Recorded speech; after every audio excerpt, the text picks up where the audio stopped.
Hi പ്രിയമുള്ള സുഹൃത്തുക്കളെ, നിങ്ങൾ ആരും ഷിയാസിനെ കല്ലെറിയരുത്. കാരണം ഷിയാസ് പറഞ്ഞത് അത്രയും സത്യമാണ്, വാസ്തവമാണ്. ഷിയാസ് ജീവിക്കുന്നത് ഇന്ത്യയിലാണ്. ഇന്ത്യയിൽ മതേതര സ്വഭാവമാണ് ഇന്ത്യയുടെ മുഖമുദ്ര. അതുകൊണ്ട് തന്നെ ഇന്ത്യയുടെ ജനാധിപത്യത്തിനും ദേശീയതയ്ക്കും മതേതരത്വത്തിനും അനുകൂലമായിട്ടു മാത്രമേ ഷിയാസ് പ്രവർത്തിച്ചിട്ടുള്ളൂ. ഷിയാസിന് ബീഫ് കഴിക്കാം, മറ്റുള്ളവരോട് നീ കഴിക്കൂ എന്ന് പറയാം, നീ ഡേറ്റിംഗിലാണോ, നീ BJP ആണോ എന്ന് ചോദിക്കാം. അതിനുള്ള സ്വാതന്ത്ര്യം ഇന്ത്യ മഹാരാജ്യത്തുണ്ട്. ഷിയാസ് പറഞ്ഞതാ. ഇരിക്കട്ടെ, നമ്മുടെ കിതാബിന്റെ പേരിലാണ് ഇപ്പോൾ ഷിയാസ് എയറിലായിരിക്കുന്നത്. കുറച്ച് മരിച്ചിനെയും പന്നി വരട്ടിയതും ഒക്കെ കൂടി ഇട്ടൊന്ന് മിക്സ് ചെയ്ത് കഴിഞ്ഞാൽ ആഹാ പൊളിയാണ്. പക്ഷേ നമ്മുടെ കിതാബിൽ പറയാത്തത് കൊണ്ടാണ് നമ്മളത് തിന്നാത്തത്. കിതാബിൽ അത് തിന്നരുത് എന്ന് പറഞ്ഞത് കൊണ്ടാണ് അത് വേണ്ട എന്ന് വെച്ചത്. അപ്പോ സ്വാഭാവികമായിട്ടും എല്ലാവരും ചോദിച്ച ഒരു ചോദ്യമുണ്ട്, ഞാൻ അടക്കം ഉന്നയിച്ച ഒരു വിമർശനം. കിതാബിൽ പറഞ്ഞത് കൊണ്ടാണോടാ പരനാറി നീ പീഡിപ്പിച്ചത്? അതെ അതെ. പ്രവാചകനെ പിൻപറ്റുന്ന ഒരാൾ ഈ കാലഘട്ടത്തിൽ ജയിലിലാകാതെ പിന്നെ പാർലമെന്റിൽ പോയിരിക്കുവോ? പ്രവാചകനെ പിൻപറ്റണ്ടേ ഒരു ശരിയായ വിശ്വാസം?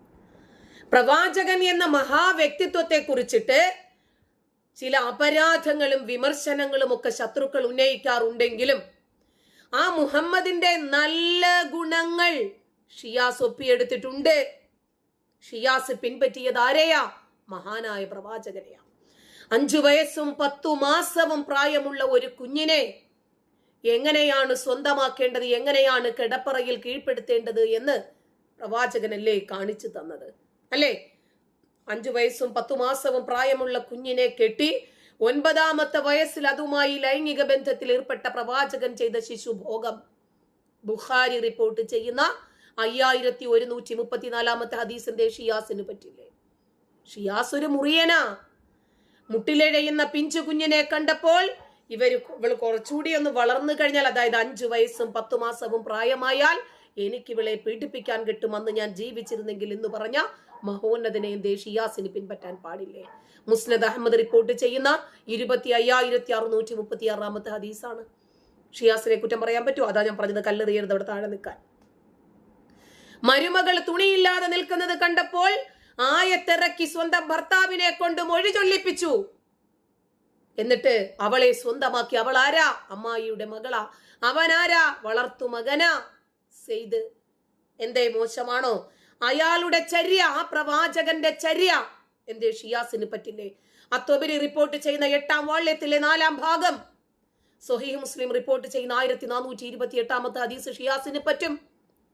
ഭർത്താവിനെയും കുടുംബത്തെയും കൊലപ്പെടുത്തിയ ശേഷം വിധവയാക്കപ്പെട്ട സൊഫിയ എന്ന സ്ത്രീയെ അന്ന് രാത്രി തന്നെ കൂടാരം കെട്ടി ബലാത്കാരം ചെയ്ത പരോപകാരിയായിട്ടുള്ള പ്രവാചകനെ ഷിയാസിന് എന്തേ പിൻപറ്റാൻ പാടില്ലേ?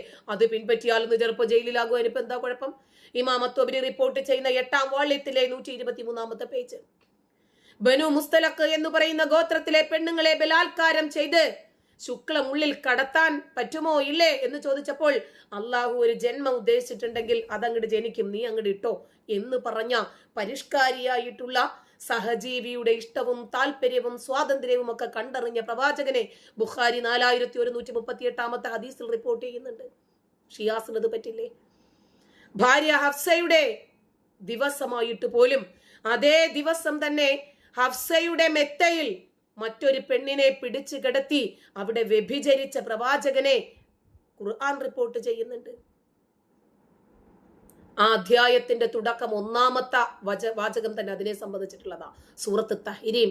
നസാഇ റിപ്പോർട്ട് ചെയ്യുന്ന 3959ാമത്തെ ഹദീസിന്റെ ഷിയാസിന് പറ്റില്ലേ?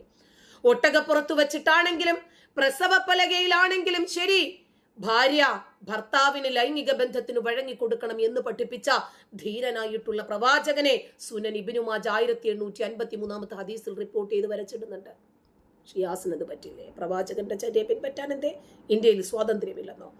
ഭർത്താവ് മരിച്ച ദുഃഖത്തിൽ കഴിയുന്ന പെണ്ണ് അവൾ നെഞ്ചിലിടിച്ച് നിലവിളിക്കുമ്പോൾ പായൽ കുറിച്ച് മണ്ണ് വരിയിട്ട് വിടറ എന്ന് പറഞ്ഞ അതീവ ദയാലുവായിട്ടുള്ള പ്രവാചകനെ ബുഖാരി 4263 റിപ്പോർട്ട് ചെയ്യുന്നുണ്ട്. ലോകത്ത് സ്ത്രീകളും അത്തറുമാണ് എനിക്ക് ഏറ്റവും പ്രിയപ്പെട്ടത് എന്ന് പറഞ്ഞപ്പോൾ അത് രണ്ടും എന്റെ ഷിയാസിന് പ്രിയപ്പെട്ടതാകാൻ പാടില്ലേ? സുനൻ അന്നസായി 3939 ഹദീസിൽ റിപ്പോർട്ട് ചെയ്തിടുന്നുണ്ട്.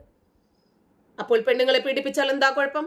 പ്രായപൂർത്തിയായ ആണുങ്ങളെ സ്ത്രീകളോട് മുല കൊടുത്തവരെ സഹോദരനാക്കാം എന്ന് പറഞ്ഞ സ്ത്രീ സംരക്ഷകൻ, ആ വൈകാരിക തലങ്ങളൊന്ന് ആലോചിച്ച് നോക്കിക്കേ.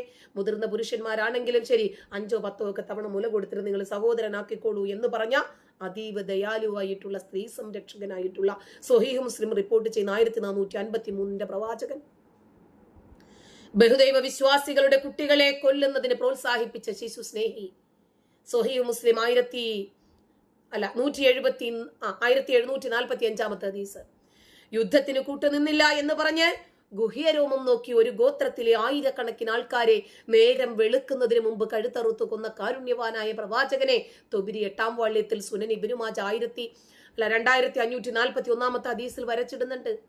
ഉമ്മ ഖിർഫ എന്ന സ്ത്രീയുടെ 2 കാലുകൾ 2 ഒട്ടകത്തിന്റെ കാലിലായിട്ട് കെട്ടിയിട്ട് 2 ഒട്ടകത്തെയും എതിർദിശകളിലേക്ക് ഓടിച്ചിട്ട് ആ സ്ത്രീയെ 2ആയി പിളർത്തിയ ലോല ഹൃദയനായ പ്രവാചകൻ ഇമാമ തൊബിരി വോള്യം 8 പേജ് നമ്പർ 95-96. ആ പ്രവാചകനെ ഷിയാസിന് പിൻപറ്റാൻ പാടില്ലേ? അത്രയൊന്നും ചെയ്തിട്ടില്ലല്ലോ. ഒട്ടകത്തെ മോഷ്ടിച്ചു എന്ന് പറഞ്ഞ് ആ ഒട്ടകത്തെ മോഷ്ടിച്ച ആളുകളെ പിടിച്ചുകൊണ്ടുവന്നവരുടെ കൈകളും കാലുകളും ഛേദിച്ച് കണ്ണുകൾ ചൂഴ്ന്നെടുത്ത് പൊരി വെയിലിൽ കിടത്തി വെള്ളം കൊടുക്കണ്ട എന്ന് പറഞ്ഞ് മരുഭൂമിയിലേക്ക് എറിഞ്ഞു കൊന്ന കാരുണ്യത്തിന്റെ കടലാകുന്ന പ്രവാചകൻ. ബുഖാരി 5686 ഹദീസ്. തന്നെ വിമർശിച്ചുകൊണ്ട് കവിത എഴുതി എന്ന് പറഞ്ഞ് ഒരു യുവ കവയത്രിയെ ആദരിച്ച പ്രവാചകൻ എന്താ ചെയ്തത്? മുല കുടിച്ചുകൊണ്ട് അവളുടെ മാറിടത്തിൽ കിടന്ന കുഞ്ഞിനെ വലിച്ചെറിഞ്ഞ് കടാരെ അവരുടെ നെഞ്ചിലേക്ക് ആഴത്തിൽ കുത്തിയിറക്കിയ ആ പ്രവാചകൻ. ഒരു മാതൃ സ്നേഹമാണ് പ്രവാചകന്റേത്. സുനൻ അബൂദാവൂദ് 4361 ഹദീസ്. കറുത്ത വർഗക്കാരൊക്കെ ചെകുത്താനോട് ഉപമിച്ച് അവരെ വെച്ച അടിമ വ്യാപാരം നടത്തി വർഗസ്നേഹിയായ പ്രവാചകനെ അന്നസായി റിപ്പോർട്ട് ചെയ്യുന്ന 4621 വരച്ചിടുന്നു. പാരമ്പര്യം ചോദ്യം ചെയ്തവരോട് പോയി പിതാവിന്റെ പുരുഷാവയവം കടിക്കാൻ പറഞ്ഞ മര്യാദക്കാരനായിട്ടുള്ള പ്രവാചകൻ. എന്തൊരു മൊറാലിറ്റി ആണെന്നേ. അൽ അദബുൽ മുഫ്രദ് എന്ന് പറയുന്ന ഗ്രന്ഥത്തിലെ 963 ഹദീസ്. തനിക്കെതിരെ നിന്ന മനുഷ്യരെ, നല്ലവരായിട്ടുള്ള മനുഷ്യരെയൊക്കെ ആൾപ്രയോഗത്തിലൂടെ ചതിപ്രയോഗത്തിലൂടെ കൊന്ന സത്യസന്ധനായിട്ടുള്ള സഹജീവി സ്നേഹി അത്തോബിരി 7-ാം വാള്യം പേജ് 97-98. മുഹമ്മദ് എന്ന ഭാര്യ മർദ്ദകനെ സ്വഹീഹ് മുസ്ലിം 2127 പിന്നെ ഖുർആൻ 5-ാം അധ്യായത്തിന്റെ 4-ാം അധ്യായത്തിന്റെ 34 വരച്ചിടുന്നുണ്ട്. നിരവധി യുദ്ധവും അതിലൂടെ ഒരുപാട് കൊള്ളയും കൊലയും വിവാഹ സീരിയലും അടിമഭോഗവും വ്യാപാരവും ശരീരദാനവും ഒക്കെ ചെയ്ത ആ പ്രവാചകനെ എന്തേ നമ്മുടെ ഷിയാസിന് പിൻപറ്റാൻ പാടില്ല എന്നുണ്ടോ?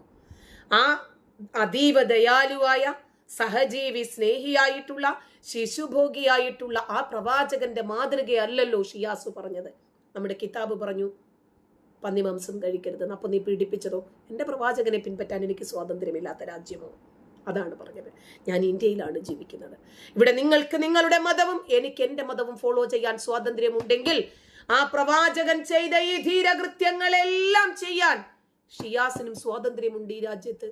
പക്ഷെ അഴിക്കുള്ളിലാകും. അത് പുരുഷന്മാർക്ക് പറഞ്ഞിട്ടുള്ളതാണെന്നാണ് ഷിയാസ് പറഞ്ഞത്. അല്ല, ക്രിമിനലുകൾക്ക് പറഞ്ഞിട്ടുള്ളതാണ് ഷിയാസ്. ജയില് ഈ രാജ്യത്ത് നടക്കുന്ന എല്ലാ പുരുഷന്മാരും ജയിലിലാണോ? അല്ല. ഷിയാസിനെ പോലെയുള്ള സ്ത്രീലമ്പടന്മാരും പീഡകന്മാരും കിടക്കേണ്ടുന്ന സ്ഥലമാണത്. ആണുങ്ങൾ കിടക്കേണ്ടുന്ന സ്ഥലമല്ല. അതിനകത്ത് ആണുങ്ങളും ഉണ്ടാവും. ഷിയാസ് ഇപ്പോ എയറിലാണെന്നൊക്കെ പറഞ്ഞിട്ട് രംഗത്ത് വന്നിട്ടുണ്ട്. പക്ഷെ അതുകൊണ്ടൊക്കെ കാര്യമുണ്ടോ എന്നറിയില്ല. എനിക്ക് പാർട്ടിയുടെ മതം, ഞാൻ മുസ്ലിമായി ജനിച്ചത് മാത്രമേ. ഒരൊറ്റ കാര്യം ബീഫ് എന്ന് പ്രശ്നം ഉണ്ടാക്കിയാൽ ഉള്ള ബി ജെ പിക്കാരൻ. അതുകൊണ്ട് ഞാൻ ബീഫ് കഴിക്കാൻ പറഞ്ഞു. അപ്പൊ അനുമോൾ നിൽക്കാനായിട്ടാണ്. അപ്പൊ ഞാൻ മനഃപൂർവ്വം ചോദിച്ചത് എന്ത് ഈ ബി ജെ പി ചോദിച്ചോ അതാണ് ബീഫ് കഴിക്കാതെ. ഈ ഒരു ടോക്ക് ഉണ്ടാകാൻ കാരണം ഉള്ള ബി ജെ പിക്കാരാണ്. ഞങ്ങൾ കൂട്ടാമടയിൽ എന്റെ പേര് എന്റെ കൂട്ടാമടയിൽ ചോദിക്കുന്ന ഒരു ടോക്കാണ്. അത് ചോദിക്കാറില്ലെന്ന് ഒന്ന് മനസ്സിൽ നിന്ന് ചോദിക്കാറുണ്ടോ? അത് ഫണ്ണാണ്. പിന്നെ വീഡിയോക്കാരെ എനിക്ക് വിഷയമില്ല. പിന്നെ പന്നിയിറച്ചില്ല വേവിക്കണമാരുടെ വില വേറെ ഉണ്ടാവും. വേറെ അത് എന്താ മത വില പോകും. നല്ല കപ്പയിട്ടിട്ട് പന്നിയോ ഒലത്തി കഴിച്ചാൽ അടിപൊളിയാണ്. നമ്മൾ പഠിച്ച കിതാബിൽ ഇത് കഴിക്കാൻ പാടില്ലെന്ന് ഖുറാനിലുള്ളതുകൊണ്ട് അല്ലെങ്കിൽ ഞാൻ കഴിച്ചാൽ എന്നെ പറ്റി പിന്നെ കേസ് കോടതിയിൽ കോശൊക്കെ ചെയ്ത് പിന്നെ ഞാൻ കുഞ്ഞു കൊച്ചിനെ വിളിച്ചിട്ട് പണിയെടുത്തില്ല കേട്ടോ. ഇനി തൊള്ള കാലം വരും ഈ കേസ് ഉണ്ടാവും, മനസ്സിലായോ? അതെ, ആർക്കും വരും, പെണ്ണുങ്ങൾക്ക് ജോലി ഉള്ള കാലം വരും ഈ കേസ് തുടർന്നുകൊണ്ടേയിരിക്കും, ഇത് തുടരും. അപ്പോൾ ഒരു കാര്യം ചിന്തിക്കുക, എന്റെ നിലപാടിൽ നിന്ന് ഓൾറെഡി അങ്ങോട്ടും ഇങ്ങോട്ടും മാറ്റം. ഇനി എന്റെ പേരിൽ എന്ത് പ്രശ്നം വന്നാലും ഇനി ഞാൻ ജയിലിൽ പോകണം, ജയിലാണെങ്കിൽ പോകണം, ജയിലിൽ പോകണം എനിക്ക് കുഴപ്പമില്ല. ഒരു രീതിയിൽ ജയിലാണുങ്ങൾക്കല്ല, ക്രിമിനലുകൾക്ക്. അതോ ജയിച്ചോ വന്നേ മാത്രം. ഞാൻ proud to say I am Indian. ഇത് എന്റെ ഇന്ത്യയാണ്, എന്റെ ഇന്ത്യ, അത്രേ ഉള്ളൂ. ഞാൻ എപ്പോഴും പറയുന്നത് ഇനി എന്നെ സുഡാപ്പിയാലും കുഴപ്പമില്ല, എന്നെ എന്തായാലും കുഴപ്പമില്ല, എനിക്ക് ഭയങ്കര സന്തോഷമുള്ളൂ. Happy moment. She's my sister Animol. ഞങ്ങളത് ഹിന്ദു ക്രിസ്ത്യൻ മുസ്ലിം ഒന്നുമില്ല, ഞങ്ങൾ ഒത്തൊരുമയുണ്ട്. ഇവിടെ ഇനി എത്ര വലിയ സംഗീതം അല്ല, അങ്ങനെ മതമില്ലാത്തവനാണ് താനെങ്കിൽ പന്നിയിറച്ചി കഴിക്കണ്ടേ? എനിക്ക് മതവും ജാതിയും ഒന്നും ഇല്ലാന്നല്ലേ ഇപ്പൊ പറഞ്ഞത്? എന്നെ തിരിച്ചു കടിക്കാത്തതെല്ലാം ഞാൻ കഴിക്കുമെന്നല്ലേ പറഞ്ഞത്? പിന്നെ അവിടെ എന്തിനാണ് ഒരു ജാതിയും മതവും കൊണ്ടുവന്നത്? മതം വിഭജിക്കാൻ നോക്കിയാലും ഇനി എന്ത് വർഗീയത ഉണ്ടാക്കിയാലും നടക്കില്ല. വിരിയും കേരളത്തിൽ താമര. വീണെടുത്ത് കിടന്ന് ഉരുളുക എന്ന് നമ്മൾ കേട്ടിട്ടില്ലേ?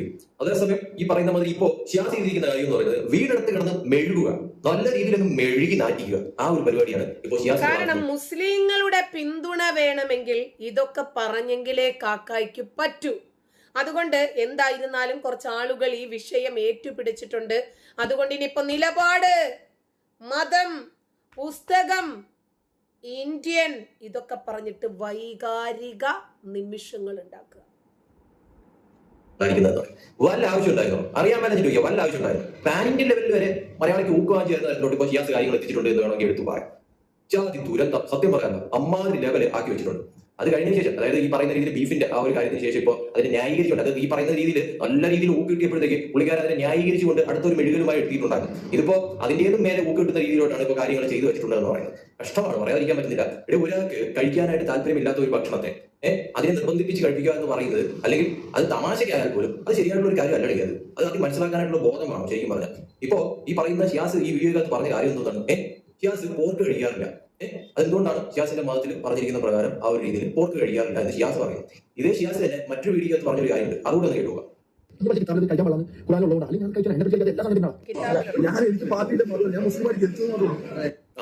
എങ്ങനെ ഇരിക്കുന്നു? എനിക്ക് മതമില്ല, പാർട്ടിയില്ല, ഞാൻ മുസ്ലിമായിട്ട് ജനിച്ചു എന്ന് മാത്രമേ ഉള്ളൂ എന്ന് പറഞ്ഞ വ്യക്തിയാണ് കുറച്ച് മുന്നേ പറഞ്ഞ ആ ഒരു കാര്യം എന്ന് പറയുന്നത്. അതായത് മതമില്ലാത്ത ഒരു വ്യക്തിക്ക് മതത്തിൽ പറയുന്ന കാര്യങ്ങൾ അനുസരിക്കണമെന്ന് നിർബന്ധമുണ്ട് ശരിക്കും പറയാം. മതത്തെ അത്രത്തോളം വിശ്വസിക്കുന്ന ഒരു വ്യക്തി ആയതുകൊണ്ടാണല്ലോ അതിൽ പറഞ്ഞിരിക്കുന്ന കാര്യങ്ങൾ അതുപോലെ അനുസരിക്കുന്നതെന്ന് പറയുന്നത്. അപ്പോ ഈ പറയുന്ന ഷിയാസിന് ഇരട്ടത്താപ്പാണ് ശരിക്കും പറഞ്ഞത്. കാരണം ഇപ്പൊ പറയുന്നതല്ലേ പിന്നെ പറയുന്നത്, അറിയാൻ പറ്റുന്ന ചോദിക്കുക. അപ്പൊ തനിക്കൊരു നിയമം ബാക്കിയുള്ളവർക്ക് മറ്റു പലതരത്തിലുള്ള നിയമം എന്നുള്ള തരത്തിലാണോ ഷിയാസ് കരുതിയിരിക്കുന്നത് എന്ന് പറയുന്നത്? അതായത് തനിക്കിന്റെ കാര്യം മതത്തിൽ പറഞ്ഞിരിക്കുന്ന ആൾക്ക് ചെയ്യാൻ പറ്റത്തില്ല ഇതുള്ള ഒരു വ്യക്തി എന്തിനാണ് മറ്റുള്ളവരുടെ കാര്യത്തിൽ ഇടപെടാനായിട്ട് നിൽക്കുന്നത്, അല്ലെങ്കിൽ മറ്റുള്ളവരുടെ ഇഷ്ടാനിഷ്ടങ്ങൾ അതിനെ ചോദ്യം ചെയ്യാനായിട്ട് നിൽക്കുന്നത്? അത് ആഹാര കാര്യത്തിൽ, അതായത് ബീഫ് കഴിക്കത്തില്ല എന്ന് പറഞ്ഞത്. ഷിയാസ് പന്നിയിറച്ചി കഴിക്കാത്തത് ഷിയാസിന്റെ പുസ്തകം പറഞ്ഞതുകൊണ്ടാണെന്നാണ് ഷിയാസ് പറഞ്ഞത്. ആ പുസ്തകം അനുസരിക്കുന്ന വ്യക്തിയല്ല താനെന്നും തനിക്ക് ജാതിയും മതവും ഒന്നും ഇല്ലാന്നും മറ്റൊരിടത്ത് പറഞ്ഞിട്ടോണ്ടിരിക്കട്ടെ. അപ്പൊ അനുമോളോട് ചോദിക്കാൻ, നീ BJP ആണോ ഡയറ്റ് ആണോ? ഇതൊക്കെ വിവാദം ഉണ്ടാക്കുക എന്ന ലക്ഷ്യത്തിന് വേണ്ടിയാണ്. ഒരു കാര്യം ഓർത്തു വെച്ചോ, ഇതുപോലെയുള്ള ചില പരനാറി കീടങ്ങൾ കാരണമാണ് നമ്മുടെ രാജ്യത്ത് ഇത്തരം മതവിരോധങ്ങളും മതസ്പർദ്ധയും അന്യമത വിരോധങ്ങളും ഒക്കെ ഉണ്ടാകുന്നത്. അവനവന്റെ മതവിശ്വാസം അനുസരിച്ചിട്ട് ഒതുങ്ങി ജീവിച്ചാൽ ഒരു കുഴപ്പവുമില്ല. മറ്റുള്ളവർക്ക് അതാകാൻ പാടില്ല എന്ന് പറയുമ്പോഴാണ് പ്രശ്നം ഉണ്ടാകുന്നത്. നന്ദി.